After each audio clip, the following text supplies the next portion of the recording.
తాజాగా చూమంతర్ 42% BC reservation ఆందోళన నిన్న భారీ స్థాయిలో జరిగింది. గర్జనలు, చూసుకుందాం, తేల్చుకుందాం, ఆ తర్వాత ఎట్లా రాదో చూద్దాం, మెడలు వంచుతాం, తొడలు కొడతాం, ఈ అన్ని కార్యక్రమాలు నిన్న దిగ్విజయంగా పూర్తయిపోయినాయి. సో వాట్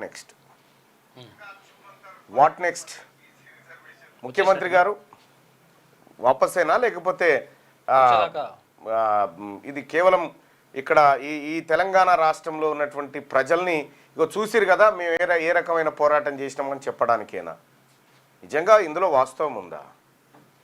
నేను మొదటి నుంచి మొత్తుకుంటూనే ఉన్నా, చేయాల్సినటువంటి పనులు చేయకుండా అవకాశం లేని పనుల కోసం ఒంటె పెదవులకు నక్కాశ పడ్డట్టుగా బీసీ ప్రజానికాన్ని మభ్యపెడుతుంది ఈ రాష్ట్ర ప్రభుత్వం అని.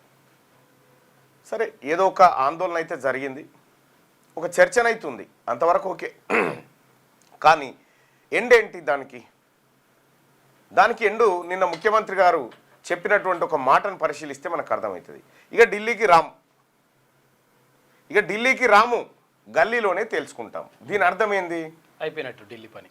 దీని అర్థం ఏంటంటే ఇక ఈ బిల్లులు ఆమోదించమని మేము కేంద్ర ప్రభుత్వం పైన ఒత్తిడి చేయము,